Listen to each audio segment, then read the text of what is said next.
Hello everyone, कैसे हैं आप सब लोग। उम्मीद है खुदा उनके फजलो करम से खैरियत से होंगे और शुक्र है खुदा उनका कि हम भी खैरियत से हैं। तो यहाँ देखिए सारा सुबह सुबह अपने पापा के साथ ब्रेकफास्ट कर रही थी, नाश्ता। और आज ब्रेकफास्ट में इसके पापा ने ना इसके लिए ये केक, रस और केक लेके आए क्योंकि सारा को ये बहुत पसंद है।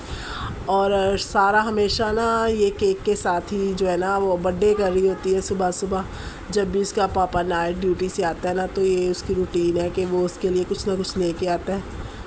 और ये देखिए ये बर्थडे कर रही है क्योंकि घर में कोई भी केक चाहे मैं बनाऊं या बाहर से आए, सारा उससे बर्थडे ज़रूर कर रही होती है। और ये सुबह सुबह का टाइम था तो इंसान को बहुत अच्छा लग रहा होता है जब वो अपने बच्चों के साथ ये छोटी छोटी सी खुशियाँ जो है ना वो शेयर कर रहा होता है। और घर में यकीन जाने अगर ऐसे ही खुशियों भरा माहौल हो ना तो आपका घर भी इतना पुरसुकून और आराम होता है ना कि इंसान जो है ना वो सुकून से रह रहा होता है। और यहाँ पे सारा बर्थडे कर रही थी तो मुझे बहुत ही अच्छा लगता है सारा कि आप अपने बच्चों के साथ हर खुशी का दिन बना रहे होते। और यहाँ देखिए हमारे घर पे चिड़िया आई थी और मौसम इतना अच्छा सा, सुबह सुबह का मौसम बहुत प्यारा था। बादल बादल आ रहे थे और ये मेरे पौधे भी इतने प्यारे लग रहे थे, हल्की हल्की बूंद भी हो रही थी 9-10 बजे ना। तो ये देखिए ये चिड़िया भी इतना चहक रही थी यहाँ पे बैठ के ना, तो ये भी बहुत अच्छी लग रही थी। ये हमारे घर की जान नहीं छोड़ती, इन्होंने मेरे घर में ना घोंसला बनाया हुआ है। तो ये यहाँ पे ना हमेशा यहाँ के ना तो चीख रही होती है सुबह सुबह के टाइम, तो बहुत अच्छा लगता है इनकी आवाज़ सुनना सुबह सुबह। ये भी खुदा का नाम ले रही होती है, खुदा को याद कर रही होती है। बेशक इनकी कौन सी ज़ुबान है, कोई भी ज़ुबान है, लेकिन ये भी सुबह सुबह उठ के ना शोर कर रही होती है और खुदावंद का शुक्र कर रही होती है। और ये सारा मेरे साथ चिड़िया को देख रही थी और वो भी खुश हो रही थी। चिड़िया उसको भी बहुत पसंद है, वो भी यहाँ बालकनी में आके ना सुबह सुबह तो वो चिड़िया को देख रही होती है और चिड़िया बहुत अच्छी लगती है उसको। और ये मुझे पर्चियाँ दिखा रही थी। और बाकी ये है कि फिर मैंने सुबह सुबह का टाइम था तो मैंने सोचा कि सबसे पहले जो काम करना है ना वो है ये मैं करेले की माँ बनाने जा रही थी। तो मैंने ना ये करेले को सुबह सुबह मैंने नाश्ता करने के बाद ना फ़ौरन ये करेलों को साफ़ किया और इनको काट के नमक लगा दिया। नमक लगाने के बाद जो है ना मैंने इसको अच्छे से इसको नमक लगा के छोड़ दिया क्योंकि ये ना अगर आप सुबह सुबह ये काम 2-4 घंटे आप खाना पकाने से पहले कर लेते हो ना तो ये है कि इसके अंदर से जितना भी वो कड़वा पानी होता है ना वो निकल जाता है और ये एकदम से सही हो जाता है। और ये सारा मेरे साथ उठी हुई थी, बाकी बच्चे तो सो रहे थे और इनका पापा भी बस नाइट करके आया था तो वो भी सो गया था। तो हम लोग दोनों जो है ना वो यहाँ पे काम कर रही थी और मैंने सोचा बच्चों के सोते हुए ना मैं थोड़ा सा जो है ना वो काम निपटा लूँ। तो ये फटाफट मैंने करेले साफ़ किए और इनको अच्छे से नमक वगैरह लगा के मैंने इनको ना रख दिया। धूप तो नहीं है क्योंकि आजकल बादल इतने छा रहे हैं, इतनी बादल का मौसम हो रहा होता है, पता नहीं लगता है। बारिश तो आती नहीं है लेकिन ये है कि मौसम अच्छा है, बादल छा रहे होते हैं तो काफ़ी खुशगवार माहौल हो रहा होता है। ये है कि हल्का फुल्का पंखा चल रहा हो तो अच्छा है। ये देखिए मैंने करेलों को जो है ना वो नमक लगा रही हूँ और मैं नमक लगाते एक दफ़ा मैंने इसको अच्छे से नमक लगाया और इसको अच्छे से मला और इस मसल के ना इसके अंदर मैं नमक लगा रही थी और दूसरी दफ़ा फिर मैंने इसके अंदर ऊपर नमक लगाया और फिर क्योंकि जितना आप ज़्यादा इसके अंदर नमक लगाते हो इतना ज़्यादा नमक बेशक आप नहीं लगाओ लेकिन इसके अंदर ना जज़्ब करना चाहिए।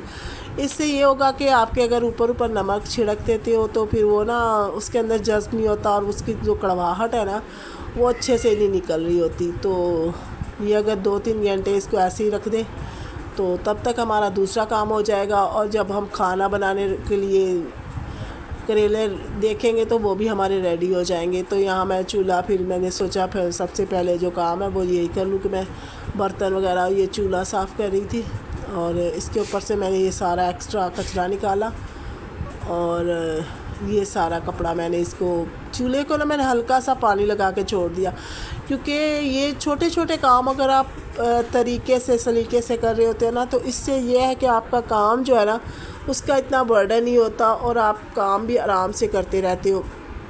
जब तक मैं ये चादर जो है ना वो इसको करूँगी और बर्तन धोऊँगी, तब तक मेरे चूल्हा के अगर चाय वगैरह गिर जाती है तो वो जम जाती है, तो वो ना अच्छे से साफ़ हो जाएगा। और ये मैं कपड़ा भी ये वाइट कलर का थोड़ा था, तो ये 2-3 दिन में ही ना थोड़ा थोड़ा ना मैला लगना शुरू हो जाता है। तो फिर मैंने इसके उतार के ना धोने के लिए रख दिया और इसका कपड़ा मैंने चेंज कर दिया, क्योंकि ये अगर आप अच्छे से इसको 2-3 दिन बाद सफाई कर लेते हो ना, तो फिर ये है कि ज़्यादा कपड़ा गंदा भी नहीं होता, उसके अंदर जो मैल होती है ना वो भी अंदर तक चली जाती है, उसकी धागे के अंदर मैल चली जाती है, तो वो बहुत ही गंदा हो जाता है, फिर वो जल्दी जल्दी ना साफ़ भी नहीं होता। और यहाँ पे मैंने प्लास्टिक बिछा दिया था। असल में मैं यहाँ पे ज़्यादातर प्लास्टिक इसलिए बिछाती हूँ कि यहाँ पे हमारा कूलर भी होता है, और फिर बच्चे हैं तो वो कोई ना कोई चीज़ ना टेबल पे गिरा देते हैं, तो इससे ये है कि अगर प्लास्टिक है तो वो जल्दी से साफ़ हो जाता है, इससे ये आपको ना आसानी हो जाती है। तो मैं ज़्यादातर प्लास्टिक इसीलिए बिछा रही होती हूँ। कभी कभार अगर प्लास्टिक धोने वाला हो तो फिर मैं कपड़ा भी बिछा देती हूँ, क्योंकि कपड़ा भी मुझे बहुत वैसे अच्छा लगता है, कपड़ा ही बिछा हुआ ज़्यादा अच्छा लगता है। प्लास्टिक तो बस एक ये है कि बच्चों वाले घर में ये आपकी सेफ्टी हो जाती है कि बच्चे जो है ना अगर वो कुछ गिराते हैं या फिर कुछ करते हैं तो उसके साथ ना आप इजी हो जाते हो, फिर आप इजी तरीके से जो है ना अपना काम जो है वो कर लेते हो। तो यहाँ पे मैं फिर देखा तो चूल्हा जो है मेरा काफ़ी सेट हो गया था, तो मैंने उसको अच्छे से साबुन से धोया और फिर इसको कपड़े के साथ ना 2-4 दफ़ा मैंने कपड़े के साथ साफ़ किया।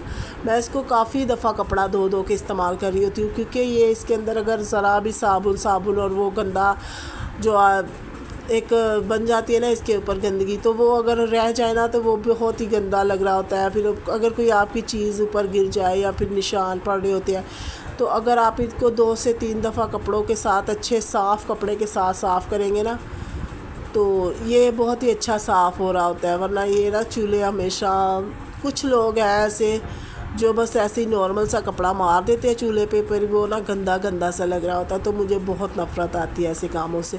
मैं बेशक जो है ना रोज़ ही इसको साफ़ करती हूँ, लेकिन ये है कि मैं इसको बहुत अच्छे से क्लीन कर रही होती हूँ, क्योंकि ये खाने पीने वाली चीज़ें क्या वैसे भी इस्तेमाल करने वाली चीज़ें जो है ना, घर आपका जितना आप साफ़ सुथरा काम करेंगे ना तो उतने ही आपके घर पे जो है ना बरकत और सुकून हो रहा होता है, कि आप इत्मीनान भी आपको हो रहा होता है, अपने काम पे भरोसा हो रहा है कि मैंने ये काम किया है तो ये बिल्कुल साफ़ और परफेक्ट होगा। तो मैं इसके बर्नल को भी अच्छे से साफ़ कर रही थी, क्योंकि बर्नल भी ना हल्की सी वो धूल मिट्टी भी आ जाती है, और फिर वो हमारी जो माचिस जलाने वाली वो होती है तो इससे ना थोड़ा सा ख़राबी हो जाती है। तो ये मैं अच्छे से इसको क्लीन कर रही थी, और साथ ही साथ मैंने सोचा कि चलो बर्तन भी, ये मेरा आटा पड़ा हुआ था थोड़ा सा, तो मैंने इसको डब्बे पे निकाला, और ये परात भी जो है ना इसको भी मैंने धोने के लिए रख दिया। तो ये साथ ही साथ आप छोटे छोटे काम करते हो ना, तो ये है कि आपके काम बहुत जल्दी जो है ना वो मेंटेन कर होना शुरू हो जाते हैं। यहाँ पे मैंने बर्तन धो रही थी और साथ ही मैंने करेले भी काट के रख लिए, तो अब मुझे इतनी टेंशन नहीं होगी, मैं आराम से पकड़ूंगी उसको और उसको फ्राई कर लूँगी और आराम से पकाती रहूँगी। तो इससे आपका काम जो है ना वो झटपट से हो रहा होता है, क्योंकि आजकल गर्मी भी इतनी होती है, फिर बच्चे वाली जो औरत होती है जो अकेली जिसको पूरे घर का काम हैंडल करना होता है ना, उसके लिए बहुत मुश्किल हो रही होती है। बाकी अगर आप अपनी ज़िंदगी का आगाज़ और ज़िंदगी की उलझने खुदा पे छोड़ती है, तो वो खुदा जो है हमारे हर मुश्किल में, हर परेशानी में, यकीन जाने आप सुबह उठ के खुदा का नाम लेते हो ना, तो आप में वैसे भी इतनी एनर्जी आ जाती है। अब आपने देखा होगा कि कल मेरी आवाज़ बिल्कुल नहीं निकल रही थी, आज भी यही हाल है, लेकिन मैंने अपने काम को ये नहीं किया कि मैं बच्चों पे छोड़ दूँ या किसी और को कहूँ, क्योंकि एक औरत को ही भाग भाग के अपना घर का काम करना होता है। हम औरतों को तो बीमार होने का भी यकीनन हक नहीं है। हमारी छुट्टी तो बिल्कुल भी नहीं हो रही होती, ना संडे को ना मंडे को। हम तो हमेशा इसी तरह काम भाग भाग के करते हैं, तभी हमारा घर जो है ना वो परफेक्ट रहता है और चल रहा होता है। बेशक करनी चाहिए ऐसा, जब आपकी तबीयत ख़राब हो तो आपको थोड़ा सा रेस्ट करना चाहिए, लेकिन अगर आपको नज़र आए कोई करने वाला तो फिर तो करना चाहिए। लेकिन अगर मेरे पास तो मेरे बच्चे छोटे हैं तो उनको मैं कितना ही काम बोलूँगी, वो भी फिर उकताने लगते हैं, फिर मेरा दिल भी नहीं चाहता कि मैं उनसे ये सब काम करवाऊँ ना। तो ये देखे मैंने बर्नल को भिगो के रख दिया था, और अब मैं इसको अच्छे से ना साफ़ कर लूँगी, और इतना साफ़ हो गया था ये। थोड़ी देर पानी में भिगोया, क्योंकि चाय वगैरह बच्चे हैं ना, तो कभी मैं इसी तरह से छोड़ देती हूँ तो फिर वही चाय वगैरह। मेरा बड़ा बेटा तो 15 साल का है, लेकिन ये है कि अगर मैं उसको ज़्यादा काम में, घर के कामों में घुसा दूँगी तो फिर उसकी पढ़ाई पे भी बहुत बुरा असर पड़ता है बच्चों के। तो हमें ये सब चीज़ें भी देखनी होती है, क्योंकि हम लोग तो चलो हमारी तो गुजर रही है जैसे कैसे भी। अब बच्चों के अगर हम लोग अच्छी परवरिश करेंगे, अच्छा उनको जो है ना वो पढ़ने के लिए टाइम देंगे, तभी वो आगे बढ़ सकेंगे। क्योंकि वो सेंटर भी जा रहा होता है, 5 बजे उसको जाना होता है, तो फिर मैं ना उसको ज़्यादा जो है ना वो उसके ऊपर बर्डन नहीं डालती। वैसे वो घर का पानी वगैरह, इससे सब जिम्मेदारी उसकी है कि वो घर का पानी भरता है, और ये सब काम जो बाहर की चीज़ें वगैरह कुछ थोड़ा बहुत ही हमें लाना पड़ता है। हम लोग ज़्यादा जो है ना वो बाहर की चीज़ें नहीं लाते, हम लोग इकट्ठी सारी चीज़ें ला के इनका पापा रख देता है। क्योंकि इनका पापा को भी ना पसंद नहीं है कि बच्चे बाहर जाके रोड पे जाएं या घूमें, और मेरे बच्चे जाते भी नहीं हैं। और ये देखिए, ये एक हैबिट हमें ये भी होनी चाहिए कि जब हम बर्तन धोते हैं तो ये कपड़े को भी आप क्लीन कर लें। आप जो बर्तन धोने वाला वो सारा साबुन वगैरह के अंदर जो स्कॉच ब्राइट वगैरह होता है उसको भी क्लीन कर लें, और साथ ही साथ ये वेपर को भी आप क्लीन करें, क्योंकि ये हमारी रोज़मर्रा की चीज़ें हैं। तो अगर हम इनको क्लीन करके रखते हैं ना तो ये जो है ना बाद में साफ़ सुथरी होती है। और हम हाथ लगाने के, मेरी तो यकीन मैंने इतनी बुरी आदत है कि मैं अगर गंदी चीज़ें हो ना तो उनको हाथ लगाओ। तो ये देखिए, ये सारा क्या कर रही है, ये सारा अपने भाई के बाल पकड़ के ना, ये इनके साथ ऐसा ही करती है। ये इनके साथ बहुत प्यार करती है, बहुत फ्रेंडली भी है, लेकिन ये अपनी लाड दिखाती है, सबसे छोटी है। तो ये इसके बाल पकड़ के बैठी हुई थी, तो मैंने बोला कि मैं आपको शूट करके दिखाती हूँ, तो वो भाग गई। और यहाँ पे मेरी बेल जो ख़राब हो गई थी ना, उसको भी मैंने रीफ़िल किया, उसको मैंने निकाल के फेंक दिया। हालांकि बहुत दुख होता है ना इससे बेल ख़राब हो जाए, लेकिन अक्सर में ना ये शायद छोटी बोतल है, इसलिए इसकी वजह से ना इसकी जो डंडी है ना इसके अंदर से फिट नहीं होती। तो अब मैं कोशिश करूँगी इसके लिए ना शीशे की दूसरी बोतल लेके आऊँ। अभी फ़िलहाल तो मैंने इसके अंदर इसको लगा दिया, और ये बहुत अच्छी हो गई थी, लेकिन फिर पता नहीं इसको क्या हो गया।